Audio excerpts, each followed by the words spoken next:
Good morning student. अब तक हमने रिपोर्टिंग या नरेशन या speech, direct speech, indirect speech, इसमें इसके बेसिक रूल्स पढ़े थे। फिर हमने बेसिक रूल्स को अलग अलग सेंटेंसेस में अप्लाई किया था, किस तरीके से डायरेक्ट स्पीच को इनडायरेक्ट स्पीच में चेंज करते हैं, ये सब कुछ देखा।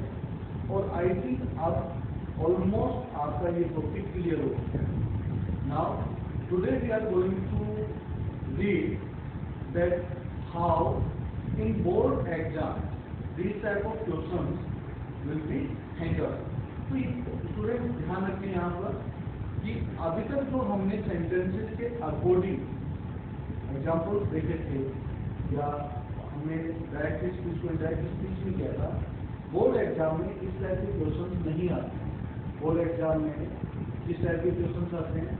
दो व्यक्तियों के बीच का कन्वर्सेशन, दो लोग आपस में बात करेंगे तो उनके सेंटेंसेस दिए होंगे, उन सेंटेंसेस को फिर हमें इनडायरेक्ट स्पीच में कन्वर्ट करना है, कंप्लीट नहीं करना है। उसमें फर्स्ट जो स्पीकर और लिसनर है उनका दिया होगा और कलेक्टिव वर्ड से हमें रिमेनिंग पार्ट को कंप्लीट करना है। फिल इन द ब्लैंक्स का ये क्वेश्चन बनता है। तो मोस्टली स्टूडेंट इस टाइप के क्वेश्चन में आकर कंफ्यूज होते हैं। तो आज हम पढ़ेंगे कि जो दो लोगों का कन्वर्सेशन है उसको हम इनमें किस तरीके से कंप्लीट करें। कन्वर्जन और dialogue into indirect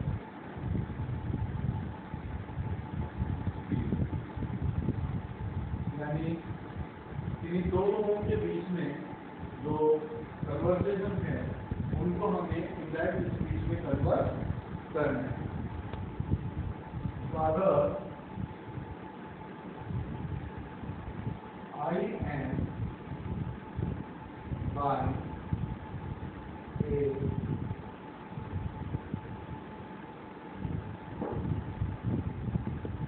new house son. Then son replied, "You are right." तो इस टाइप से कन्वर्सेशन को जब हम डायरेक्ट से इनडायरेक्ट स्पीच में कन्वर्ट करते हैं तो देखिए अब यहाँ पर होगा फादर टोल्ड हिज सन, और उसके आगे एग्जाम में इस टाइप का क्वेश्चन आएगा।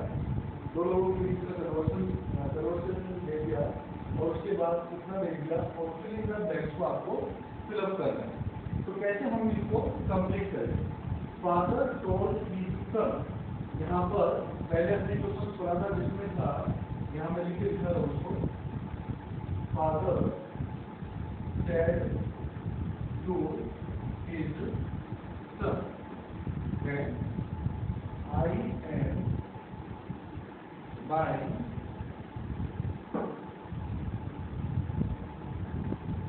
a new house। क्लियर? इस सेंटेंस अब तक जो हमने पढ़ा था डायरेक्ट स्पीच से इनडायरेक्ट स्पीच में, वो फॉर्मेशन हमने पढ़ी थी ये, लेकिन अब यहाँ पर इस फॉर्मेशन में सेंटेंस हमें नहीं दिया हुआ, क्वेश्चन हमें नहीं दिया हुआ है, क्वेश्चन हमें दिया हुआ है इस फॉर्मेशन में। तो कोई बात नहीं, हमें केवल अज्यूम करना है। देखिए यहाँ लिखा हुआ है फादर और यहाँ लिखा हुआ है सन, तो सिंपली जो हम सोच के चलेंगे, father said to his son, right, and remaining part will be in inverted comma. तो father said to his son reporting verb, और I am buying a new house reported speech. तो अब जब हम इसको कन्वर्ट करेंगे तो हमने लिखा father told his son that, उसके बाद मैं खुद देखिए ब्लैंक को हटा लेता हूँ। सिंपली हमारा रूल कहता है सेड टू को हमने चेंज कर दिया टोल्ड हिज सन आई। तो इससे पहले कनेक्टिव वर्ड लेंगे हम दैट। मैं जो चेंजेस हम कर रहे हैं उनको अंडरलाइन करते हुए चल रहा हूँ, ध्यान रखिए इसको। Father told his son that, then I according to subject, so he, then am will change into was, he was buying a new house. He was buying a new house. Full. Right? अब यहाँ पर हमें एक चीज ध्यान देनी है कि कन्वर्सेशन वाले पार्ट को हमने बिना इस फॉर्म में लाए, इस लाइन को और जो भी कन्वर्सेशन था उनको इनडायरेक्ट स्पीच में कन्वर्ट कर दिया। अब ऐसे ही जब इसका होगा son replied to his father that he was right। तो ध्यान रखें, बेसिक फिर से मैं एक बार रिपीट कर देता हूँ, फिर से आपको बता देता हूँ कि ये जो क्वेश्चन का फॉर्म है ये आपका है कन्वर्सन ऑफ डायलॉग। इन डायलॉग्स को जब आप डायरेक्ट स्पीच से इनडायरेक्ट स्पीच में चेंज करेंगे तो आपको बेसिक वो ही चेंजेस करने जो हमने पहले किए थे।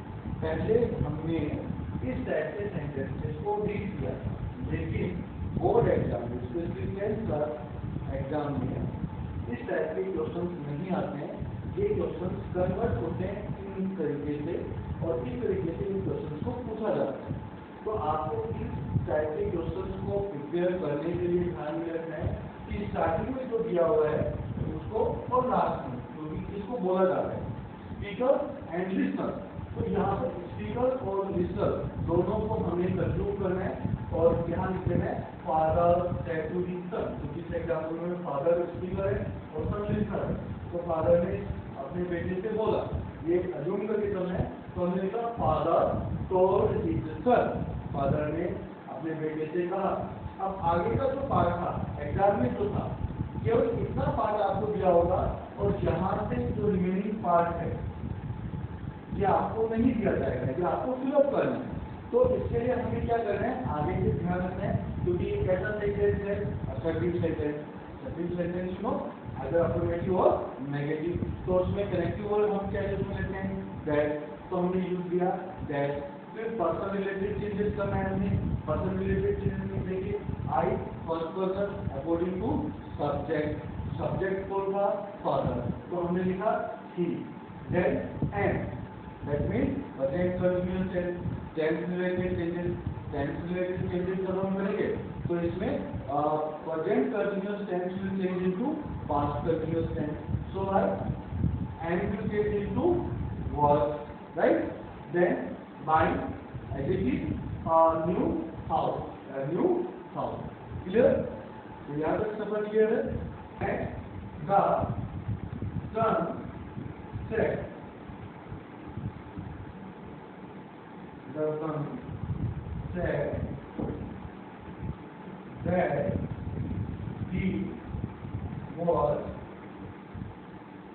right. अब the son said that he was right, ये मैंने कैसे लिखा, मैं इसको एक्सप्लेन कर देता हूँ। यहाँ पर अब हमारा जो सेंटेंस होगा वो होगा son said you are right। यहाँ पर दर को हटा देता हूँ तो जो सुन दिया हुआ है हमारे पास। अब देखिए son said you are right, तो अब यहाँ जब हम son को वापस से यूज ले रहे हैं तो हमने दा को यूज कर लिया। नाउ son said, क्योंकि said के बाद to the father नहीं है, यहाँ अज्यूम नहीं कर रहे हैं। अगर अज्यूम करते तो हम लिख सकते थे the son his father, लेकिन अब सिंपली हमने किया है son said you are right, तो the son said को सेंड में रखा हमने। फिर क्योंकि वापस से असर्टिव सेंटेंस है तो कनेक्टिव वर्ड हमने रखा that. Now you second person according to object, object कौन है यहाँ पर फादर। फादर ने बेटे से कहा था तो बेटा वापस से किसको रिप्लाई करेगा, फादर को रिप्लाई करेगा। तो यहाँ पर मैंने लिखा नहीं है लेकिन अज्यूम करना है और ये कन्वर्सेशन किसके बीच में था, फादर वर्सेस सन। तो the son said that. Now you second person according to object, object यहाँ पर कौन है फादर, तो हमने लिखा ही। Are present continuous tense same, past continuous tense में चेंज होगा वो ही वाज राइट। सो इस तरीके से अब मैं यहाँ इसको इरेज करता हूँ सो दैट आपको ये चीज क्लियर हो जाए। क्लियर? तो यहाँ वापस से मैं एक बार आपको रिपीट कर देता हूँ कि जो आज हम रिपोर्टिंग नरेशन के एक्सपीरियंस में पढ़ रहे हैं एग्जाम के पॉइंट ऑफ व्यू से जो क्वेश्चन हम फेस करते हैं वो होता है कि कोई दो पर्सन के बीच में कन्वर्सेशन होता है, उस कन्वर्सेशन को हमें स्पीच में या नरेशन में या रिपोर्टिंग में चेंज करना है। तो उस समय हमें ध्यान रखना है कि फादर जैसे एग्जाम्पल में जाने और सन, ऐसे ही राम और मोहन, तो राम और मोहन के बीच में कन्वर्सेशन है, मनीष और अशोक, तो मनीष और अशोक के बीच में कन्वर्सेशन है। तो इनमें हमें स्पीकर को लिसनर को अज्यूम करते हुए ध्यान में रखते हुए क्वेश्चन को सोल्व कर रहे हैं। बाकी के जो बेसिक रूल्स है वो सेम चलेंगे आपके, जैसे कि tense related changes, connective word related changes. Connective word related changes में हमें ध्यान रखना है कि हमें सेंटेंस स्ट्रक्चर के अकॉर्डिंग कनेक्टिव वर्ड को यूज करना है, जैसे कि assertive sentences, that means affirmative और नेगेटिव। तो इन सेंटेंसेस में हम हमेशा कनेक्टिव वर्ड के रूप में दैट यूज लेते हैं। फिर इंटरोगेटिव सेंटेंसेस, इंटरोगेटिव सेंटेंसेस में हमने देखा था हेल्पिंग वर्ब स्टार्टेड सेंटेंसेस। अगर हेल्पिंग वर्ब से स्टार्ट हो रहा है कोई सेंटेंस तो हम उसमें इफ और वेदर को कनेक्टिव वर्ड रखेंगे। दूसरा WH वर्ड स्टार्टेड, तो WH वर्ड स्टार्टेड सेंटेंसेस में हम कनेक्टिव वर्ड में उसी WH वर्ड को कनेक्टिव वर्ड के रूप में रखेंगे। फिर तब हमारा एक्सक्लेमेटरी सेंटेंसेस, ऑब्जेक्टिव और इंपेरेटिव। इंपेरेटिव सेंटेंसेस में हमने यूज किया था टू, और रिमेनिंग जो दो थे एक्सक्लेमेटरी और ऑब्जेक्टिव उनमें हमने रखा था दैट। तो सेंटेंस के अकॉर्डिंग हमें कंजक्शन या कनेक्टिव वर्ड्स को यूज में लेना, right. Person related changes, time related changes, time and distance related changes, उनको हमें सेम रखना है। जैसे हमने प्रीवियस जो रूल्स पढ़े थे वो एडिटिव फॉलो होंगे, यहाँ पर उनमें किसी टाइप का कोई कॉम्प्रोमाइज नहीं होगा, कोई चेंजेस नहीं होगा। अब इसका दूसरा एग्जाम्पल हम देखते हैं, नेक्स्ट एग्जाम्पल देखते हैं। चलो, व्हाट आर यू डूइंग दी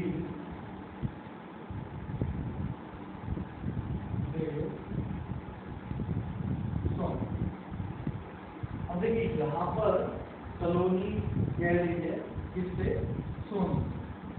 तो टू फ्रेंड्स हैं यहाँ पर जिनके बीच में कन्वर्सेशन कर रहे हैं, तो दोस्तों के बीच में। तो दो दोस्त से सलोनी पर स्पीकर, सोनी लिसनर। तो सलोनी ने सोनी से पूछा what are you doing this day, इन दिनों तुम क्या कर रहे हो। तो अब यहाँ पर सोनी रिप्लाई करेगी I am dividing my lab। तो सोनी ने रिप्लाई किया कि मैं अपना अपने लेसन डिवाइड कर रही हूँ, I am dividing my lab। Okay, तो अब देखिए इन सेंटेंसेस में, इससे पहले जो हमने सेंटेंस किया था फर्स्ट वाला ये सेंटेंस, ये था हमारा अफेक्टिव सेंटेंस का एग्जाम्पल, ये हमारा इंटरोगेटिव सेंटेंस का एग्जाम्पल, राइट। इस सेंटेंस को तो हम रिपोर्टिंग में चेंज करेंगे। तो सेंटेंस में पहले हम सोच लें सलोनी और सोनी दो फ्रेंड्स के बीच में ये, तो फर्स्ट वाला बनेगा आपका सलोनी आस्क्ड सोनी। अब इससे आगे का हमें नहीं किया जाएगा, केवल हमें इतना दिया जाएगा, उसके बाद में किया जाएगा ब्लैंक। तो अब उसमें हमें फिलअप करके करना है। देखिए सलोनी ने सोनी से कहा, Saloni said to Soni, comma inverted comma, उसके बाद इन्वर्टेड कोमा में यानी रिपोर्टेड स्पीच का पार्ट जो हमारा होगा वो होगा what are you doing this day. मैं इसको नीचे लिख देता हूँ सो दैट एक बार आपकी क्लियर हो जाए। Saloni said to Soni what are you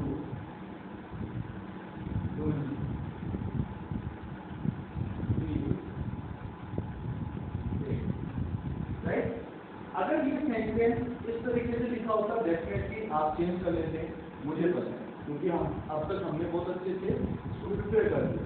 लेकिन यही सेंटेंस, अब यही सेंटेंस हमें ऊपर दिया हुआ है, लेकिन इसको रिप्रेजेंट करने का तरीका चेंज हो गया है, तो हमें कंफ्यूज नहीं होना है।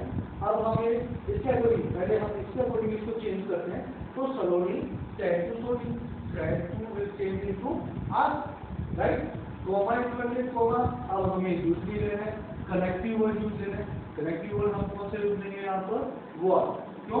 क्योंकि WH वर्ड रिलेटेड सेंटेंस है, और अभी मैंने बताया था WH वर्ड रिलेटेड सेंटेंसेज में हमने सेम WH वर्ड को ही कनेक्टिव वर्ड में यूज कर रहे हैं। तो Soni asked, Saloni asked Soni what, right. मैं इसको अंडरलाइन करके चलता हूँ। देन यू है सेकंड पर्सन। सेकंड पर्सन किसके अकॉर्डिंग चेंज होगा? ऑब्जेक्ट के अकॉर्डिंग। ऑब्जेक्ट कौन है? सोनी। तो see what, see, then are what doing, right. D मैंने बताया था time and distance related change, तो बेटा these will change into those. So she was doing what are you doing in these days? So what she was doing in those. Somebody asked Sony what she was doing those days, right? Saloni asked Sony what he was doing those days, and now full stop. दूसरा, जिसे मैं एक बार repeat कर देता हूँ, जैसा कि हमने पढ़ा था यहाँ पर कि इंटरोगेटिव सेंटेंसेस को डायरेक्ट स्पीच से इनडायरेक्ट स्पीच में चेंज करते समय, क्योंकि इंटरोगेटिव सेंटेंस है, तो इंटरोगेटिव सेंटेंस को इनडायरेक्ट स्पीच में हमें असर्टिव सेंटेंस में कन्वर्ट करना, राइट। यानी कि यानी कि हमें या तो अफर्मेटिव में या फिर नेगेटिव। तो असर्टिव सेंटेंसेस में आएगा हमारा फुल स्टॉप, राइट। यहाँ पर था आपका interrogative sentences, here also interrogative sentence, but here you have used full stop. So while this is we have written here, Saloni asked Sony what she was doing those days.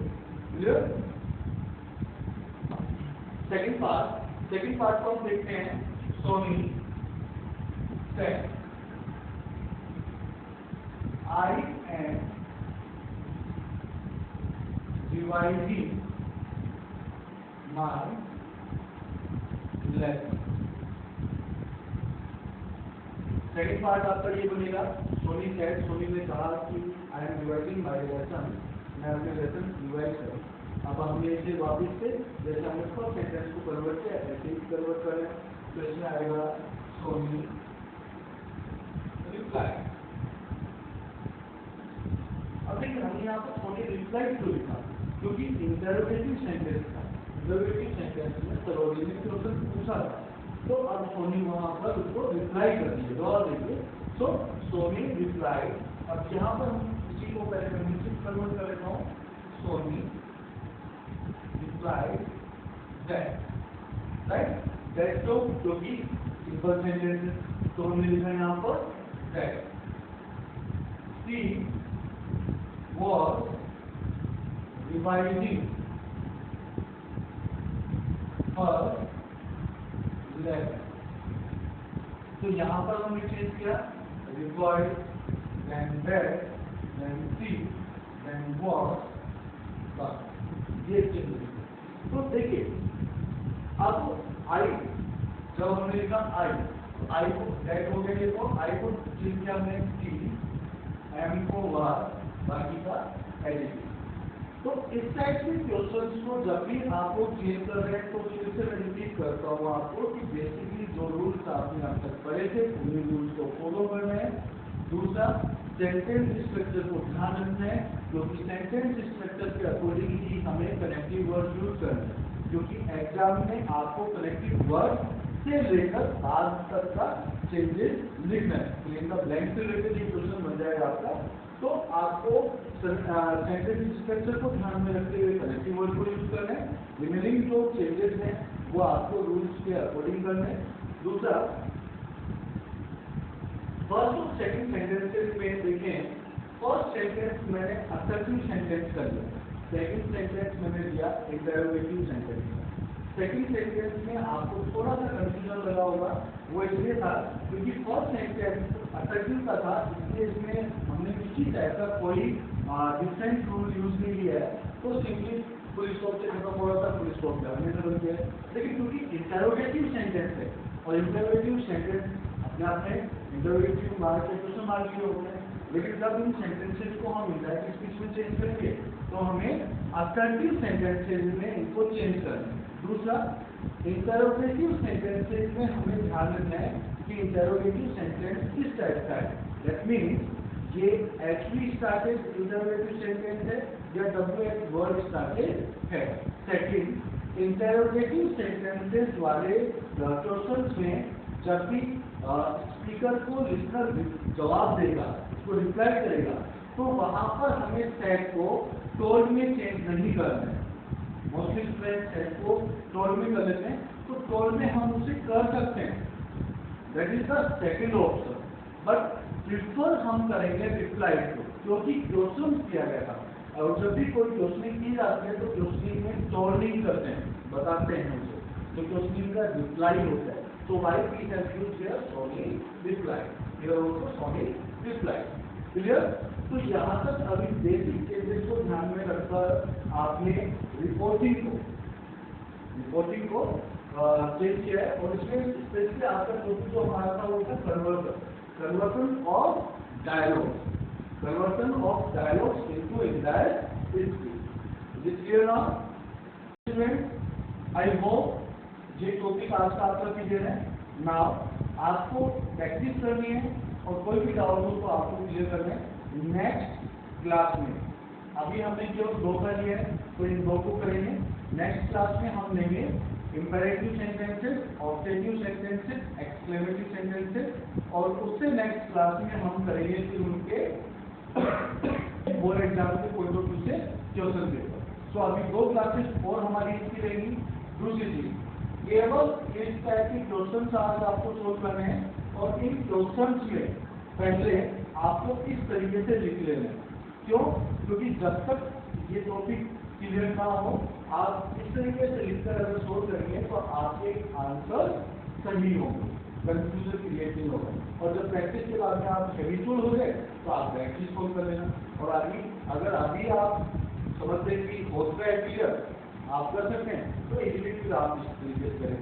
पर फिर भी मैं सलाह दूंगा कि पहले इससे प्रैक्टिस करें, और उस क्वेश्चन सोल्व करने के बाद में हमें इन तरीकों से प्रैक्टिस करनी है, बैठ के हमें सोल्व करें। So thank you, bye.